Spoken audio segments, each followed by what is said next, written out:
Yeah, you already know, man. It's your favorite number 40. Taking y'all niggas to school with Mikey T, the movie star. 40, I'm glad I finally got the chance to speak with you, man. You know, I just wanted to ask, how did you first become associated with Dipset? Oh, story a little simpler. I'm from 140th and Lenox, and I'm from the same building as Cam. So I just met him just as he visiting home and caught wind of what I do and how I do and put me on. So, what led to your eventual signing? I know you were first featured on Diplomatic Immunity 2 on a self titled track. I never really signed. I just was always affiliated. The the ill shit is the fact that I wasn't signed to them. I never knew what my affiliation was. It took one day that I got a call that everybody's about getting on a bus, and it was like I was like, oh, all right. It's like, where you at? I said, I ain't trapping. Do what I do. And they responded, well, your whole picture is on the bus. That right there let me know, like, oh, it's really real. I had a whole tour bus with my face on it and a whole Diplomat. So I knew, like, yo, I stopped what I was doing and that was a wrap since then. You know what I mean? What was it like getting the chance to build with these guys like Hell Rel, Uncasa, Joel Santana? It was hell at first. I was like one of the newest dudes, and going on tour, it was like Cam made it so that, like, yo, me, Hell Rel, and I guess JR would like have to. We would spar with each other. That's how we keep our our sword sharp when we do this lyrical jousting.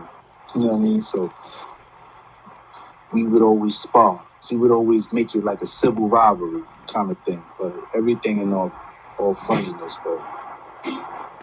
And then me and Joel's was like neck and neck on tour games. Like we would we would terrorize each other at night on tour. Like we was on some shit like that. So yeah, that's how it was. But everything was love, man. You know, it was tough love when you mess with us. It wasn't nothing of like everything was like, if you only know us, you be like, damn, they some foul dudes.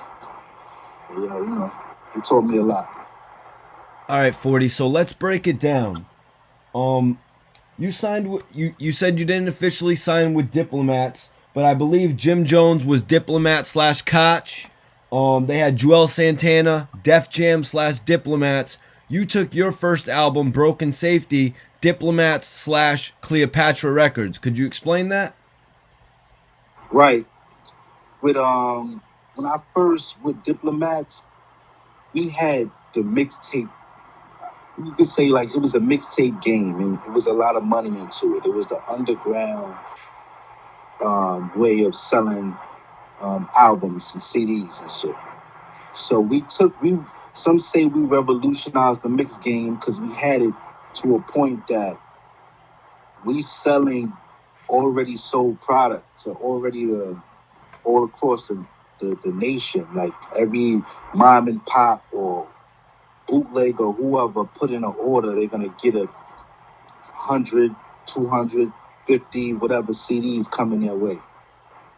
And that to me was a big thing because before everybody in Dipset was just selling albums, we was killing them on mixtapes. Everybody knew the mixtapes. It's like just me. I knew the power of the mixtape because before I was even on a mixtape, Cam was on one of the regular Diplomat tapes, and he shouted me out. That shout out got me 10 calls, 10 phone calls, like, yo, Cam shouted you out, yo, this and that. So to actually get on the tape was crazy. So to put my own tape out with Duke the God. He was the dude that that controlled all the mixtapes and stuff like that. It was like, it felt like an album at that time. You don't understand. It was just like, all right, let's get the 40 cal tape out, because it's like a whole promo run. It's like, you knew when you put a mixtape out, it's gonna be on everybody. Every mix CD is gonna be on every major DJ. He's gonna take the songs he like. You know it's gonna be on the radio. You know it's gonna be on TV. It was really a big thing just to be on the mixtape. So when I first got on, I was like, yo, you know what? I'm gonna put a joint together to put out a regular mixtape, and no lie. They gave me the idea, like, you know, we could sell us in stores now. So Broken Safety was supposed to be my mixtape, and they put it in Cleopatra. We did a deal for that. You know, they gave me some racks. It felt good. That was like my first check. So, you know what I mean? So that's the first one. Broken Safety 1. That's what's up, man. That's definitely what's up. So Broken Safety 2, you actually took over to Koch Records. Could you explain to me maybe if there was any difference between these two independent labels?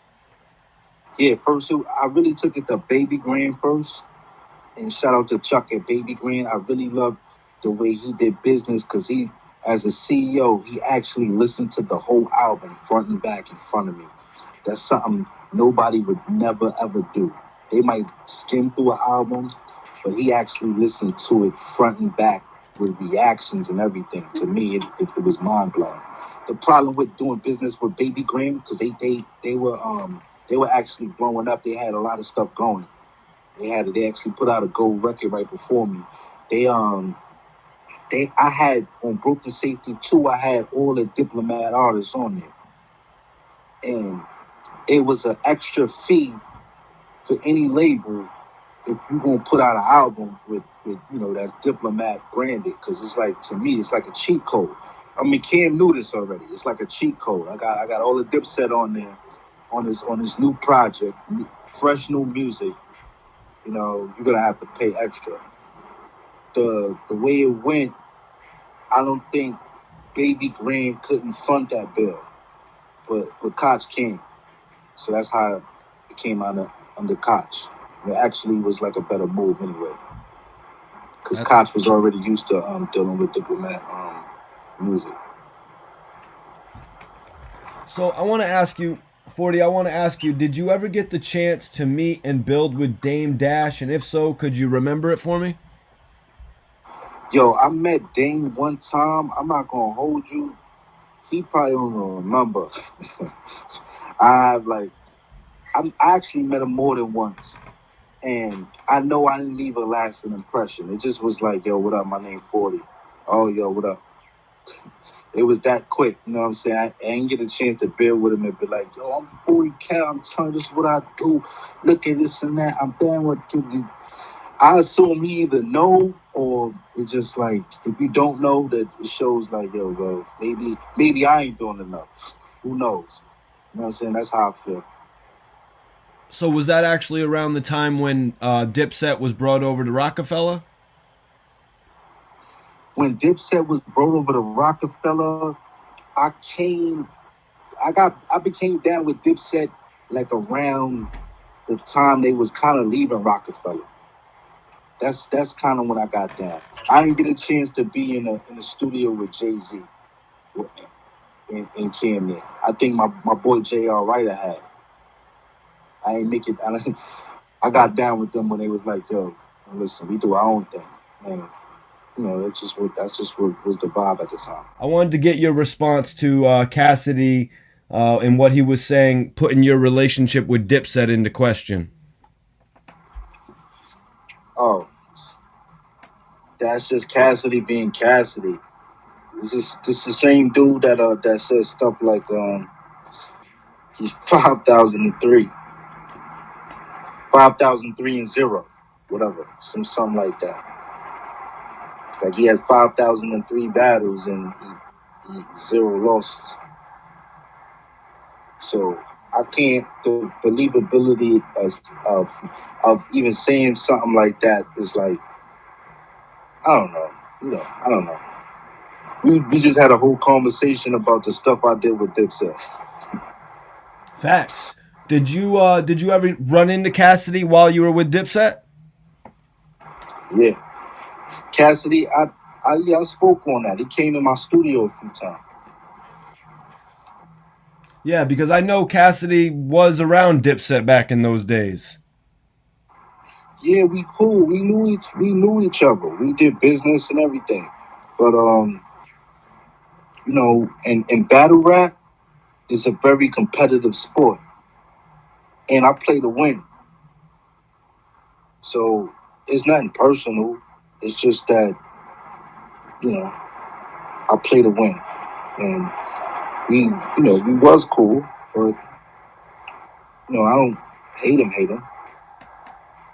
Nah, I feel you, man. So you're in saying that you think that we're gonna see the Cassidy and 40 Cal battle. Yeah, if you don't duck it, if you don't duck this smoke. If not, it's cool. I'm not going to bring fire to somebody that don't want it. So we just gotta make sure he want it and the fans want it, and we're gonna bring it. But what about the idea of potentially rapping against Cassidy on a beat? I don't think that would be proper for the two of you. I'm prepared to do it, whatever how he want to do it. I always felt I'm better. I was better than him, and what better way to prove it and for us to battle? You know what I'm saying? For a lot of people that was fans of mixtapes from both of us or of the era where we're from, I'm here for what the fans want. I see a lot of people entertaining that, and whoever the powers that be, you can just make it happen. Right now, we at a point where a lot of stuff is at a standstill in terms of especially like a heavyweight battle. Me and him battle is that'd be considered like a heavyweight battle. So, if we gotta to figure out how we do a battle like that would be a question that we can't answer. It would be how soon is the outside gonna open up versus how quick they're gonna do online battling and get it to a point where it monetized. Facts. You know what I'm saying? Yep.